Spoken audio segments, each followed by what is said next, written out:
Dictation start होगा 5 second के बाद।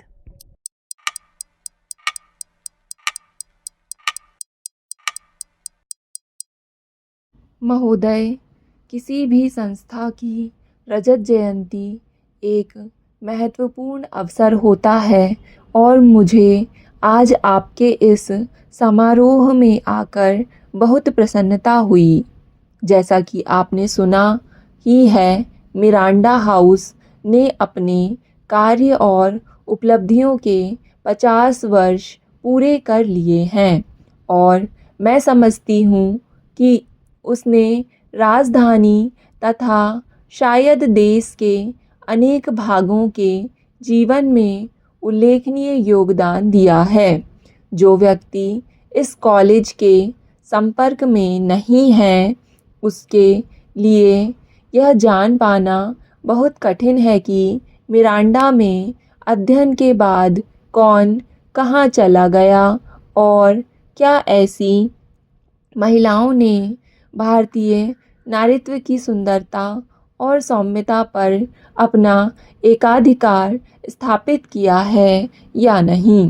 लेकिन आपका इस दिशा में निश्चय ही योगदान रहा है, जो एक बड़ी बात है। आपके यहाँ की छात्राओं के स्वतंत्र चिंतन की चर्चा प्रायः आलोचना या ईर्ष्या के स्वरों में होती रही है, लेकिन महत्व कुछ लोगों की चलाऊ छींटाकशी का नहीं, बल्कि इस बात का है कि आप आज जो कुछ कर रही हैं उसके बारे में कल क्या सोचेंगी और यहाँ से जाने से पहले इस संस्था में अपने कार्यों द्वारा कैसी छाप छोड़ जाएंगी। इन गत 50 वर्षों में बहुत कुछ घटिया हुआ है। दिल्ली में, भारत में और विश्व में भी बहुत बदलाव आया है। जब आपको एक घर से दूसरे घर में जाना हो या एक शहर छोड़कर दूसरे में जा बसना हो, तो आपको ज्ञात ही है कि कैसी कठिनाइयों का सामना करना पड़ता है और कैसी उखाड़ पछाड़ होती है। इसी प्रकार आप उस स्थिति की कल्पना कीजिए जिसमें देश एक युग से दूसरे युग में प्रवेश कर रहा हो। ऐसी कठिनाइयाँ झेले बिना कुछ नहीं किया जा सकता और ये कठिनाइयाँ केवल समग्र राष्ट्र को ही नहीं, बल्कि प्रत्येक परिवार को झेलनी होती हैं। इसके अलावा ऐसे संक्रमण काल में हमारे समाज के भीतर जो कुछ भी कालिमा है वह बाहर आ जाती है। हम ऐसे अवसरों पर जिस किसी भी अच्छाई या बुराई को व्यक्त करते हैं, वह कहीं बाहर से ना आकर हमारे भीतर ही विद्यमान होती है और किसी भी समय प्रकट हो जाती है। और यह अच्छा ही है कि वह प्रकट हो जाती है, क्योंकि वह जब तक वहाँ छिपी रहती है तब तक उसे निबटना बहुत कठिन होता है। लेकिन एक बार जब वह खुलकर सामने आ जाए तो उसे कोई भी सरलता से देख सकता है और उसे दूर करने के लिए कार्रवाई कर सकता है। ऐसा माना जाता है कि महिलाएं विशेष संवेदनशील होती हैं और वे बदलती हुई परिस्थितियों को सरलता से भाप लेती हैं। आज के जीवन में इस गुण की बहुत आवश्यकता है। मैं महिला मुक्ति आंदोलनकारी नहीं हूँ और मेरा यह विश्वास नहीं है कि किसी को सिर्फ इसलिए वरीयता मिलनी चाहिए कि वह महिला है। भारत और विश्व के सम्मुख आज सभ्यता का संकट है। महोदय, हम अपने देश को आधुनिक बनाने की कोशिश में लगे हैं, लेकिन आधुनिक शब्द का अर्थ क्या है? क्या इसका आशय फैशन या वालों की एक खास ढंग से बनावट से है?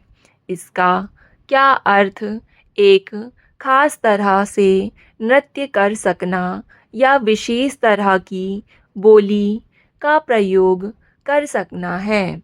यह बोली किसी हिप्पी की हो सकती है या किसी कथित क्रांतिकारी की। यह चाहे किसी भी ग्रुप की होगी तो एक खास तरह की बोली ही। और मैं समझती हूँ कि ऐसी भाषागत विचित्रताओं के दिन लद चुके हैं। वह आधुनिक की प्रतीक नहीं है।